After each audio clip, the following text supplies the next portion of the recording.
viongozi wote mlioko ndani ya ukumbi huu, Jamhuri ya Muungano wa Tanzania. Awali ya yote, na mimi nianze kwa kumshukuru Mungu kwa kutuwezesha kukutana hapa kushiriki siku hii ya ufunguzi wa mafunzo ya viongozi pamoja na kuzindua teknolojia hii mpya ambayo wizara yetu pamoja na bodi mmeikamilisha. Pongezi kwa viongozi wakuu wa wizara. Mheshimiwa Waziri, unafanya kazi nzuri sana. Wewe pamoja na timu yako mnafanya kazi nzuri. Pongezi sana Mheshimiwa Waziri kwa kazi hiyo nzuri ambayo unafanya ya kumsaidia Mheshimiwa Rais. Na nimeelezewa kuwa mkutano huu ni maalum kwa ajili ya kutoa mafunzo kwa bodi ya wakurugenzi za mamlaka za maji nchini. Sina shaka nyote mtakubaliana nami kwamba mafunzo kazini yana umuhimu mkubwa sana katika kuimarisha utendaji wa shughuli za kila siku. Aidha, mafanikio yeyote katika sekta zetu hizi hayawezi kupatikana iwapo watendaji katika ngazi zote hizo hawataandaliwa ipasavyo.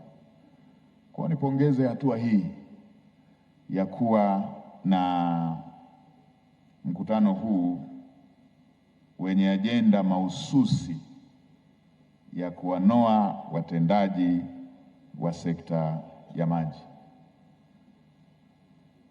Niwaletee salamu kutoka kwa Daktari Samia Suluhu Hassan, Rais wetu wa Jamhuri ya Muungano wa Tanzania. Anawasalimia sana. Ana imani kubwa sana na ninyi. Ajenda yake, matokeo ya ajenda yake ya kumtua mama ndoo kichwani inawategemea ninyi. Wamenituma niwasalimie, lakini nakuambia kwamba ajenda yake kufanikiwa inawategemea ninyi. Mpokee pia salamu kutoka kwa Makamu wa Rais wa Jamhuri ya Muungano wa Tanzania, Balozi Daktari Emmanuel Nchimbi. Anawasalimia sana, naye yupo katika majukumu mengine ya kumsaidia Mheshimiwa Rais. Kadhalika mpokee salamu kutoka kwa Daktari Hussein Mwinyi, Rais wa Zanzibar na mwenyekiti wa Baraza la Mapinduzi. Anawapongeza kwa kazi kubwa mnayofanya. Mheshimiwa Waziri, pamoja na timu yako na sote tulioko humu tunakumbuka kuwa maji ni uhai, na kutokana na umuhimu wake kwa maisha ya binadamu na viumbe vingine, maji yameendelea kuwa kichocheo kikubwa cha maendeleo ya kila sekta. Nilipokuwa nawapongeza kwa kazi kubwa mnazofanya, pamoja na kwamba bado tuna kazi kubwa pia iliyoko mbele yetu, lakini ni kweli kama alivyosema Mheshimiwa Waziri wetu, Mheshimiwa Rais ametutoa mbali na tumeshapiga hatua katika sekta hii ya maji. Wengine mnaotokea kwenye mikoa ambayo ilikuwa na vyanzo mbadala vya maji, mnaweza msielewe sana hii maana ya tumetoka mbali. Lakini mimi nadhani pamoja na Mheshimiwa Mkuu wa Mkoa tunaweza tukawapa ushuhuda huo. Mimi nakumbuka ningali shule ya msingi kwa mkoa wa Singida, maeneo mengi ilikuwa ikifika mwezi wa 7 shule zote mnasoma nusu siku, ili wanafunzi muondoke mkatafute maji kilomita 20-25, na ukitoka kwenye saa 7 shuleni, saa 9 ukusanye vibuyu vyako, vinaitwa vibuyu. Kurudi ni saa 5 usiku, saa 6 ndio unarudi na maji. Mtu akijikwaa akidondosha maji analia kama kapata msiba, anapiga hesabu mwendo ambao alishautembea. Hiyo ndo ilikuwa sehemu kubwa ya nchi yetu ikiwa hivyo. Nakumbuka ukienda unatembea mwendo mrefu, unapata kiu ya maji, unachemka kiu ya maji, unatamani ukaombe maji kwenye nyumba unazozipita. Unapita nyumba 5 mpaka 6, jibu ni lile lile. Ukibisha hodi tu, na hapa inabidi ni jibu vile vile ambavyo ilikuwa inajibiwa. Unabisha hodi, hodi, anaitikia Tilika Mazi. Haijalishi ulikuwa unaenda kufanya nini, wanakujibu hakuna maji. Kwa hiyo chumba chenye maji kilikuwa kinafungwa kuliko chumba chochote. Hiyo ndo status iliyokuwa ya maeneo mengi. Na mimi nakumbuka sana kwa sababu nilipata kaulemavu kalishakuwa kama kakudumu, kidole changu hakikurudi tena hali ya kawaida, ambako niliumia tukiwa tunachimba maji kwenye visima vile vya asili vile. Kwa hiyo tumepiga hatua, tumeshafanya kazi kubwa mpaka maeneo yote haya tunakopita tunapata shuhuda za wananchi wanaoelezea jinsi ambavyo Daktari Samia Suluhu Hassan amekwamua miradi ambayo ilikuwa imeshindikana, lakini pia amebuni miradi mipya kwenye maeneo ambayo yalikosa vyanzo vya maji katika maeneo husika.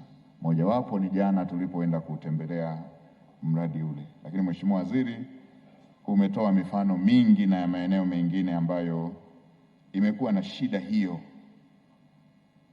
ya maji na imeweza kupatikana. Sasa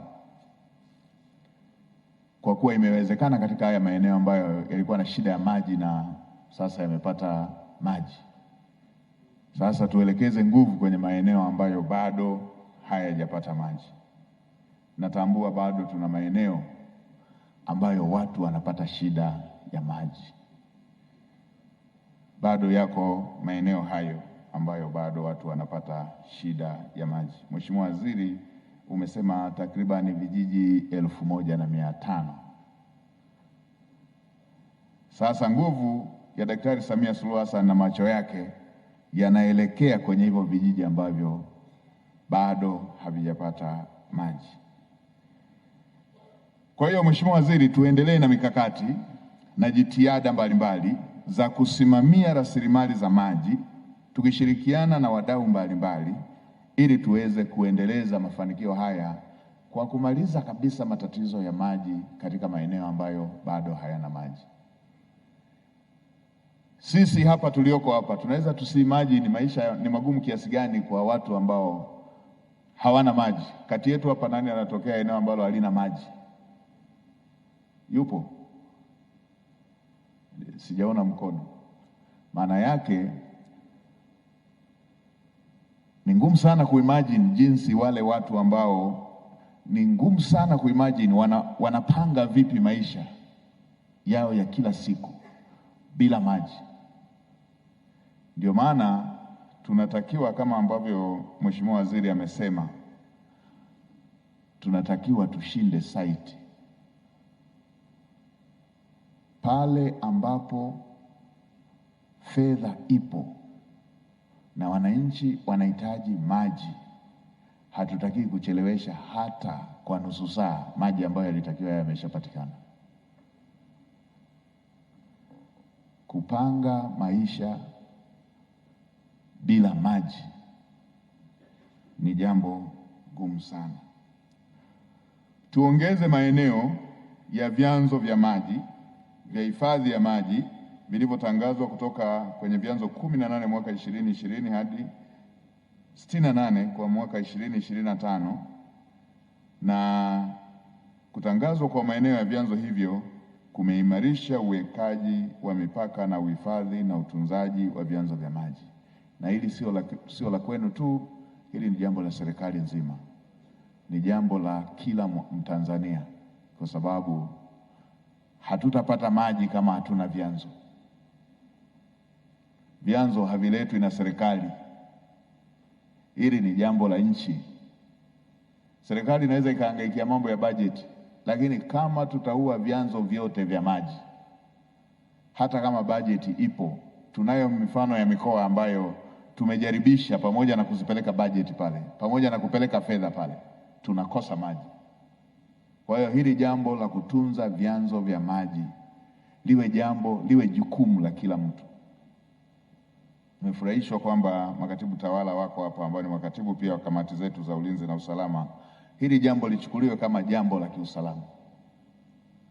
Wazee wetu wa zamani wengi hawakwenda shule, hawakupata haya mafunzo haya mambo ambayo yapo ya leo haya ya mabadiliko ya tabia nchi na kila kitu, lakini walikuwa wanaheshimu sana vyanzo.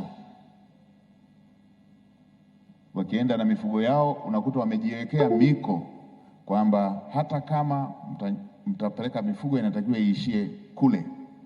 Walikuwa wanaheshimu chemichemi. Tukichezea vyanzo vya maji, hata kama bajeti zipo, tutakosa maji. Kutokana na umuhimu mkubwa wa sekta ya maji, wakati wa kampeni za uchaguzi za mwaka 2025, Mheshimiwa Daktari Samia Suluhu Hassan, Rais wetu wa Jamhuri ya Muungano wa Tanzania, alitoa ahadi mbalimbali, ikiwemo ahadi ya kuongeza na kuimarisha utoaji wa huduma za maji nchini, na hii aliongelea kuhusu gridi ya taifa ya maji. Na lengo lake ilikuwa ni kuwa na vyanzo vya uhakika vya maji kwa ajili ya matumizi ya nyumbani, kilimo, mifugo, biashara pamoja na matumizi mengine. Serikali imeanza utekelezaji huo kwa kasi, ikiwemo miradi ambayo Mheshimiwa Waziri ametoka kutuambia. Natambua tunayo miradi mingine ambayo tayari ilishakuwa kwenye pipeline inayohusisha grid ya taifa. Sasa tuiendeleze ili kuweza kuhakikishia Watanzania uhakika wa kupata maji. Kikao hiki kinahusisha wadau muhimu wa jukumu hili la maji. Na Mheshimiwa Waziri, umeielezea kwamba unapochonga mwiko unataka upunguze kuungua, unataka usiungue vidole. Lakini mwiko usipokusaidia utaenda kwenye kuungua. Sasa ninyi washiriki wa hiki kikao, tutambue malengo ya kuanzishwa kwa bodi hizi za maji. Moja ya tatizo kubwa tulilonalo hapa nchini ni business as usual, kufanya kazi kwa mazoea.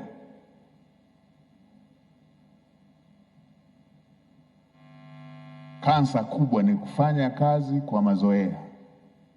Tunakuwa na kama imetimia, ipo, inaripoti kazini, lakini hakuna hatua inazochukua za kutekeleza yale majukumu yanayotakiwa kutekelezwa. Sasa tunapotoka hapa, twendeni exercise hizo powers zetu, tukatimize yale majukumu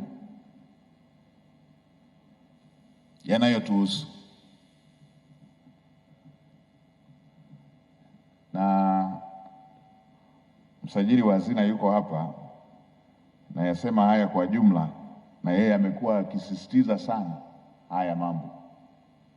Tunapeleka bodi kwenye eneo husika tukitegemea kwamba hawa ndo watakao kwenda kuwa wasimamizi wa hii shughuli. Wanageuka wanaenda kuwa wasaidizi tu wa mtendaji wa hiyo taasisi tuliko watuma. Someni upya kazi za bodi hizo. Bodi si watendaji wasaidizi wa mkurugenzi. Tunatarajia wakasimamie, watoe uongozi, wachukue hatua. Na in fact bodi inatakiwa ijue lile jambo kabla halijaenda hata kwa waziri. Bodi ni jambo lao kila siku, wamepewa. Waziri ana mambo mengi yote ya nchi nzima, wao wana jambo lao lile lile pale walikopewa. Tunatarajia wao wawe na uharaka zaidi wa kuona na kuchukua hatua. Sasa sisi maeneo mengi tumekuwa tukifanya kuwa sehemu ya taasisi hiyo, tunaenda na business as usual, kwamba taasisi watendaji wapo na sisi tupo. Na nasema kwa sababu na mimi nimeshakuwa waziri. Kuna bodi zingine na wakurugenzi wanateuliwa, utakuja kuwaona wanarudi kipindi kikiwa kinakaribia kuisha, wanataka waombe wateuliwe tena. Katikati hapa haukutani nao wakiwa wanahangaika na jambo lolote. Hii sio sawa. Kwa hiyo twendeni, tukishamaliza mafunzo yetu, twendeni tukahangaike na jambo hili tulilopewa. Hili jambo lina mambo mengi, tusiache mpaka mambo haya yote yashughulikiwe na waziri. Twendeni tukasimamie vizuri. Sasa taanza kusema kimoyomoyo, sasa mheshimiwa waziri alimleta wa nini huyu tena? Lazima tuambizane ukweli. Lazima tuambizane ukweli. Nimepita juzi pale. Wapi pale Mombo? Mradi wa zaidi ya milioni 900. Mkandarasi amepewa malipo ya awali.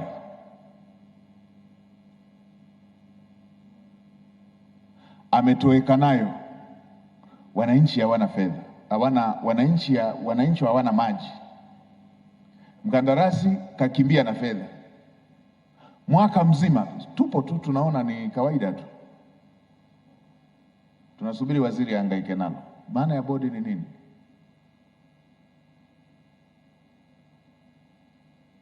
Ndio.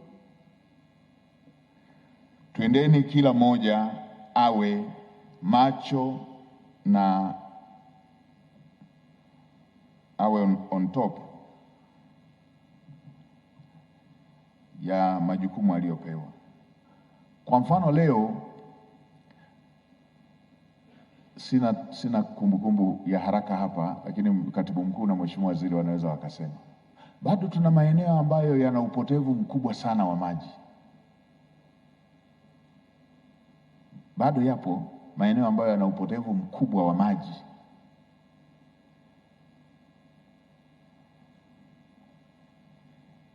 Mnalala, mnaamka asubuhi, mvua ikunyesha, mnakuta dimbwi kubwa la maji, bwawa, maji yamemwagika. Mpaka hapatikane mwananchi mmoja aliyepata shida kwamba maji sasa hayaendi kwake, afanye kuvolunteer, tafuta koki, funga mabomba hayo.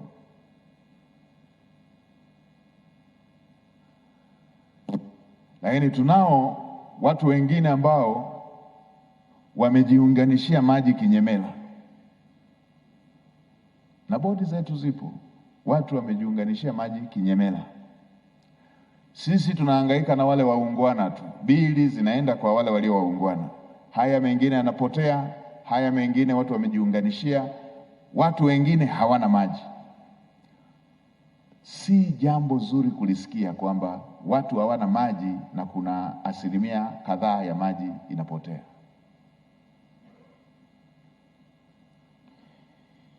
Twendeni tukague miundombinu yetu,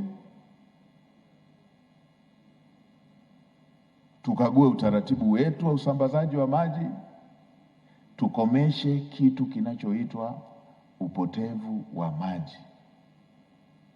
Kuna baadhi ya mikoa ukifuatilia unakuta 50-50.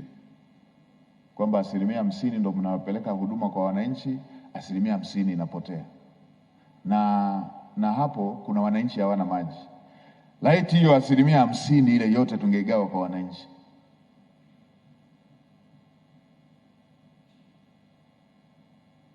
Katibu Mkuu, amna ambako maji ni 50-50. Yapo maeneo haya, na tuna bodi ipo pale. Kwa nini tunaona ni kawaida tu kwamba tunaweza tukawa na maji yanapotea 50% na sisi tupo?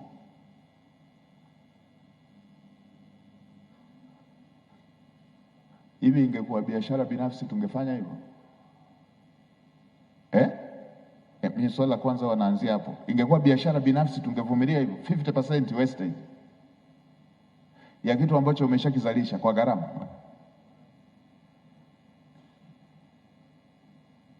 Tunaacha sababu public.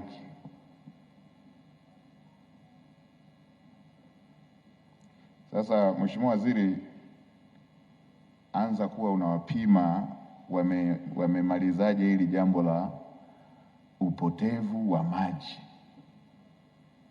Kwa karne hii ya science na teknolojia na miundombinu ya kisasa hii, hatupaswi kuwa ili kuliendelea kuliruhusu tukaliruhusu likaendelea hivyo, kwamba tuna taarifa ya maji kupotea zaidi ya 50% ndio tumepeleka, alafu tuna 10%. Unaweza ukakuta sehemu ambayo maji yanapotea 50%, labda na wananchi wanaopata hatujafika hiyo 10% ya kuridhisha, na tunapoteza 10% inayopotea inaweza ikawa kubwa kuliko idadi ya watu ambao bado hawapati maji. Maana yake tusingeipoteza maji, wenda yale maji tungekuwa tumemaliza hiyo 10% ya watu ambao hawapati maji. Vishoka, watu kujiunganishia maji. Unakuta wale watu wanaojiunganishia maji na uwezo wana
Rwanda anafanya biashara yake, mathalani mtu anafanya biashara yake ya kufyatua tofali na anauza, tunamwachaje ajiunganishie maji ya bure mtu ambaye ana biashara na anauza, halafu tukamtoze bili mama mjane anayeuza mchicha?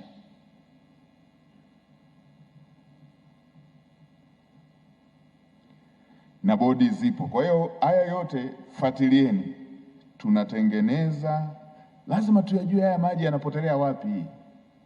Ndio tuyajue, trace, tujue yanapotelea wapi. Sisi ndo tumeunganisha, trace, tujue maji yanapotelea wapi.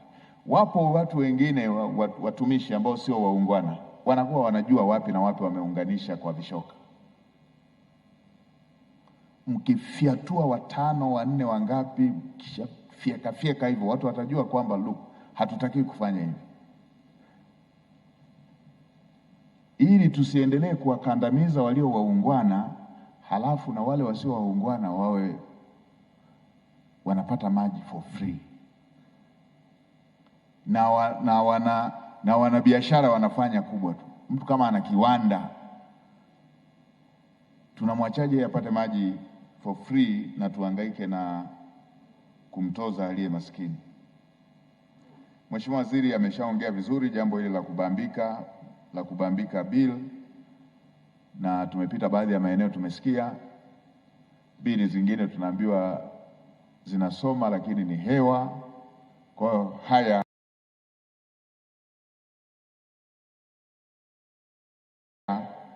mnapokaa kwenye mamlaka zenu huko yasimamieni. Nimefurahishwa na rai hiyo ambayo Mheshimiwa Waziri umeitoa ya kutafuta alternative financing. Hizi ni mamlaka zinazojitegemea na zinatengeneza fedha, na ukiunganisha maji kwa wateja wengi zaidi ndio unavyopata fedha nyingi zaidi, na watu wanahitaji maji. Maana yake ni nini? Ni swala la kuchangamka tu, changamke kama ambavyo wenzetu wamefanya. Watanga Muasa wameweza kutumia hiyo green bond na wameweza kutengeneza mradi mkubwa. Jambo lingine ambalo tunatakiwa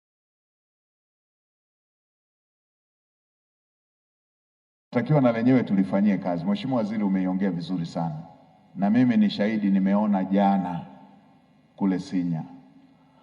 Zamani tulikuwa na mitambo miwili ama mitatu nchi nzima ya kuchimba visima, kama sikosei, miwili ama mitatu, na moja ulikuwa umeshaharibika.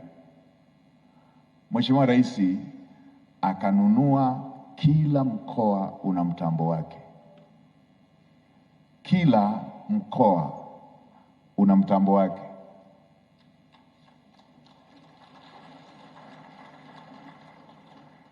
Na kila ukanda una mtambo wake wa kupima maji. Hii msifanye kamali, msifanye kubahatisha pale unapotaka kuchimba.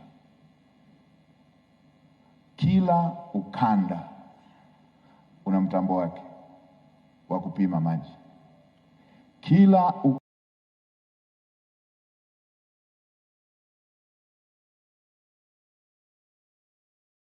ukanda, nadhani mitambo 4 au 5 ya kupima maji, mitambo 4 au 5 ya kujenga mabwawa.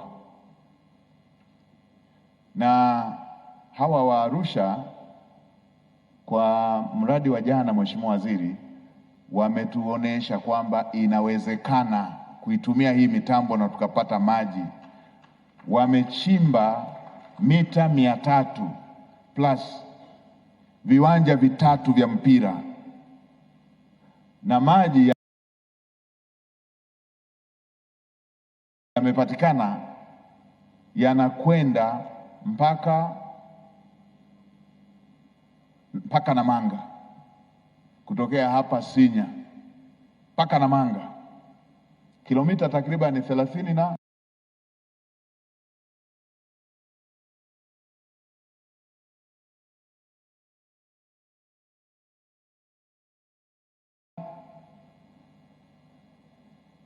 na nne.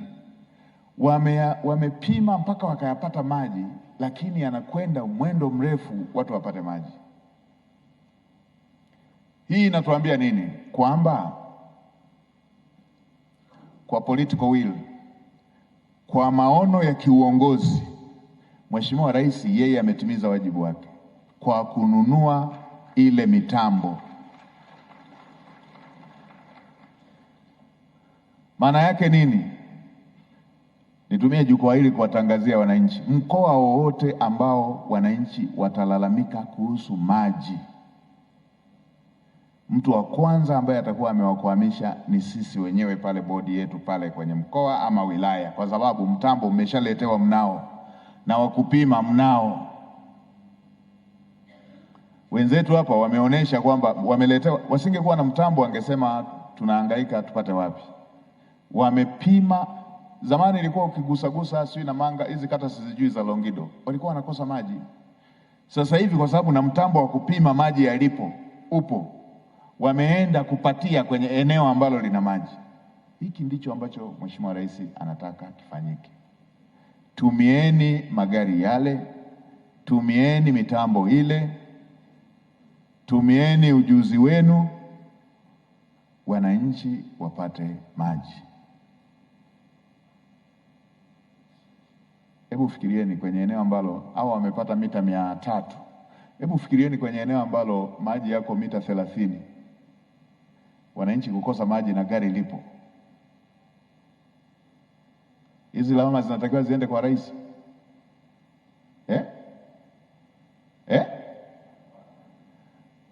Eneo ambalo maji yako mita 25, mita 50, gari ya kupima ipo, mtambo wa kuchimba upo.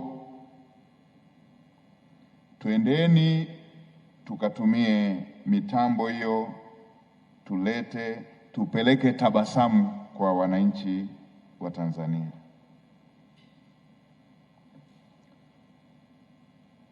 Ili la bili hewa, ili la vishoka wanaojiunganishia maji bila kujulikana, ili la maji kupotea, hivi vyote vinasababisha wale wananchi waungwana wanapata gharama kubwa, wanapata maji kwa gharama kubwa. Tukipunguza ama tukamaliza kabisa tatizo la vishoka, tukamaliza kabisa ili swala la upotevu wa maji. Upotevu, wataalamu standard kwenye kila kitu inatakiwa iwe plus or minus 1%, 2%, 3%, kubwa sana ni 5%. Tukishafika hapo, by economies of scale, kwa kutumia wingi wa watu waliounganishwa, itatoa unafuu kwenye bili za maji kwa watu wa kawaida. Sasa hivi kwa sababu wale wanaolipa ndo wanabeba na ya vishoka, wanabeba na ule upotevu. Kwa hiyo twendeni tukalifanyie kazi jambo hilo. Mheshimiwa Waziri, umeongelea hili la kutunisha mfuko wa maji. Mimi nakubaliana nawe kwa 100%. Kama nilivyosema, utakumbuka wakati tunashauriana kuhusu mitambo ya maji, nilisema tufumbe macho ipatikane mikoa yote. Tulipomaliza kushauriana hivyo, unakumbuka Mheshimiwa Rais akaelekeza ipatikane mikoa yote. Na sasa KMK na PST tulishakaa kikao kile cha Wizara ya Fedha na Wizara ya Maji, tumekubaliana tuongeze 50 nyingine tupate fungu kubwa zaidi kwenye eneo la maji. Maji hayana mbadala. Maji hayana mbadala. Kwenye usafiri, ukikosa bajaji unaweza ukapanda pikipiki, unaweza ukapanda bodaboda. Maji ni maji yenyewe. Na tumekubaliana Mheshimiwa Waziri, tunapoelekea huku mbele tunakokwenda, taasisi zote hizi zinazokusanya watu ziwe na maji. Na kwa kuwa leo mko hapa wakurugenzi pamoja na watendaji wakuu, tunapotoka sasa hivi tunavyosema tupate maji kila kijiji, vijiji vyote vilivyosalia, wekeni pia kwenye diary zenu. Sitaki kusikia wanafunzi wanaenda na vidumu vya maji mashuleni. Kila shule ya msingi, ya sekondari iwe na kisima cha maji, wanafunzi wapate maji pale pale. Hii mambo ya kila mwanafunzi amefunga na kigudulia pembeni,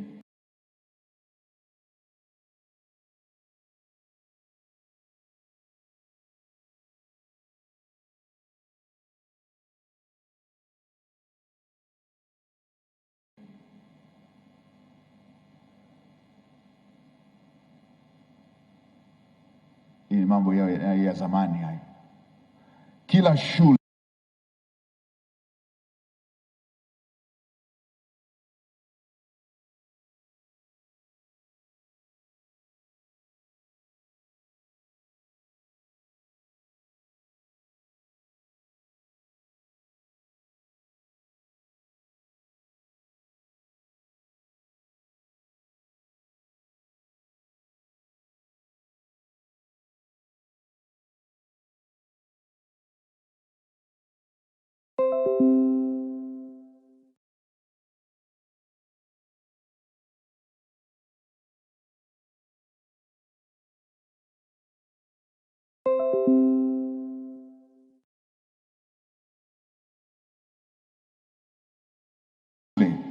kila shule ya msingi, ya sekondari pawe na maji.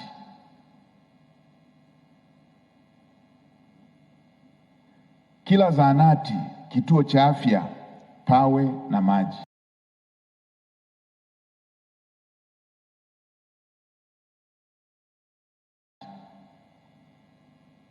Kwa hiyo skopu yetu ile tuliyosema vimebaki vijiji 1500, wekeni mapping hiyo, ramani hiyo, kila shule hapa nchini iwe na maji. Kila zahanati, kituo cha afya, hospitali viwe na maji.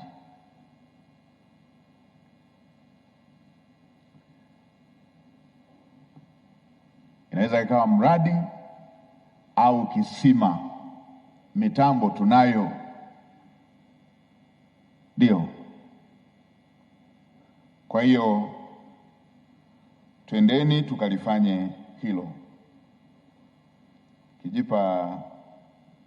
Kijipa mwaka mmoja inatosha kuwa tumeshamaliza shule zote nchini ziwe na maji, shule za msingi zote ziwe na maji, shule zote za sekondari ziwe na maji.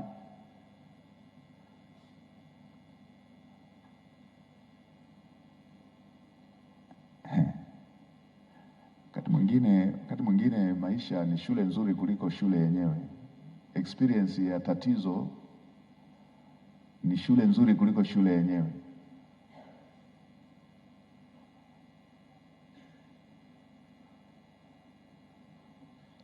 Wale waliosoma shule za bweni nadhani mmenielewa.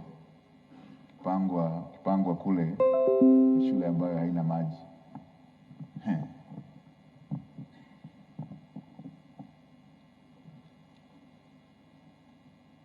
Simpo mliosoma bweni, si mmeshanielewa?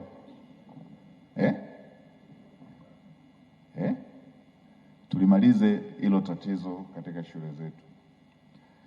Sasa la mwisho, kabla sijaenda kwenye kuzindua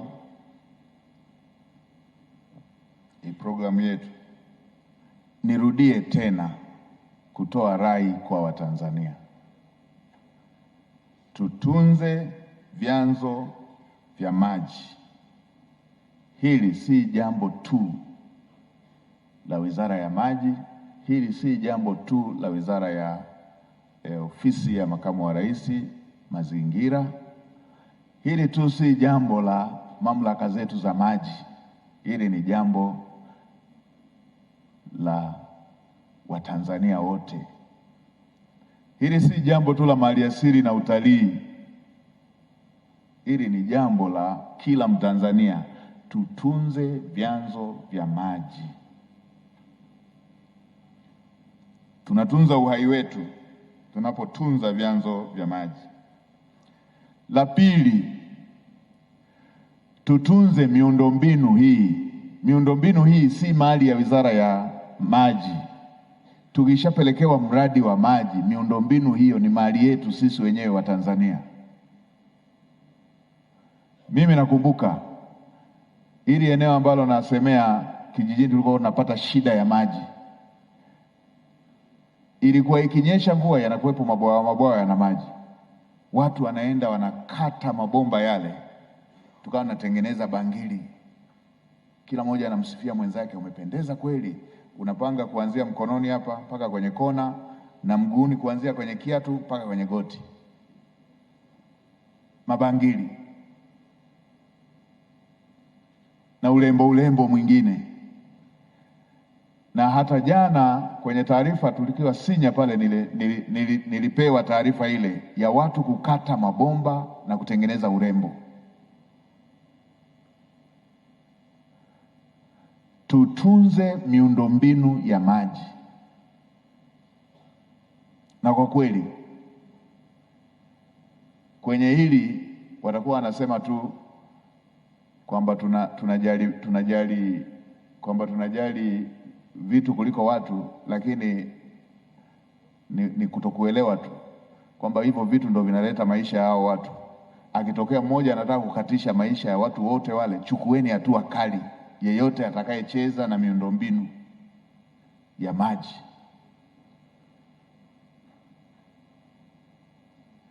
Mtu anajua maji haya bomba hili linapeleka maji, yeye anakwenda kukata bomba. Chukueni hatua kali. Popote litakapotokea jambo la aina hii, mtu anakatakata miundombinu ya maji, chukueni hatua kali.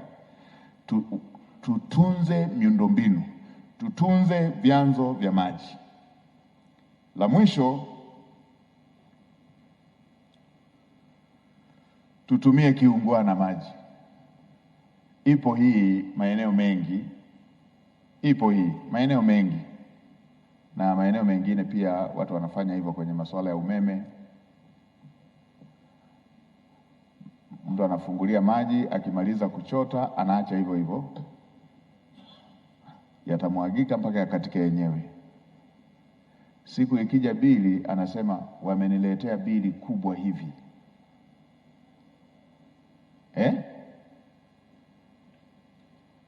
Eti bili inasoma maji yanayotoka au yanayotumika?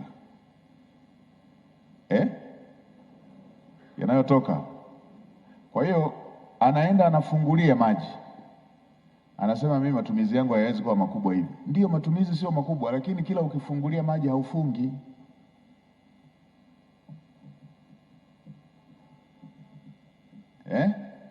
Kwa hiyo hili na lenyewe ni jambo la kila Mtanzania. Pale pale ulipo, ustaarabu.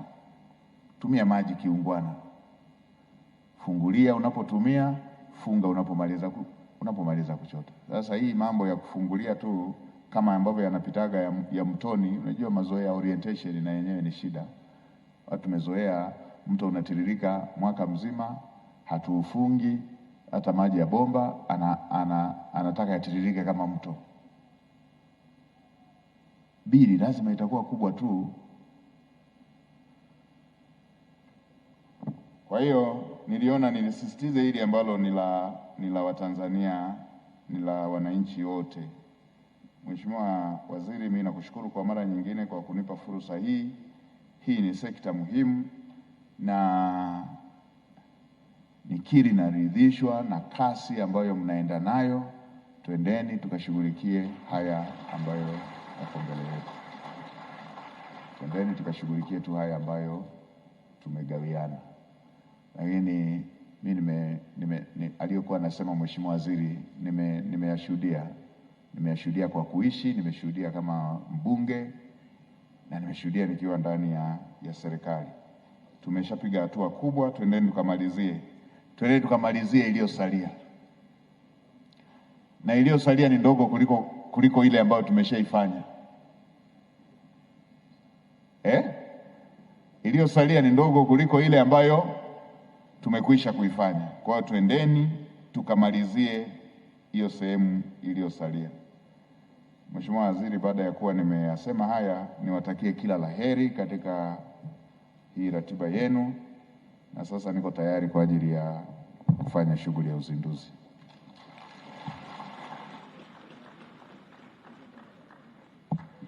Asante. Nikuombe Mheshimiwa Waziri usogee hapa jukwaa kuu kwa ajili ya uzinduzi.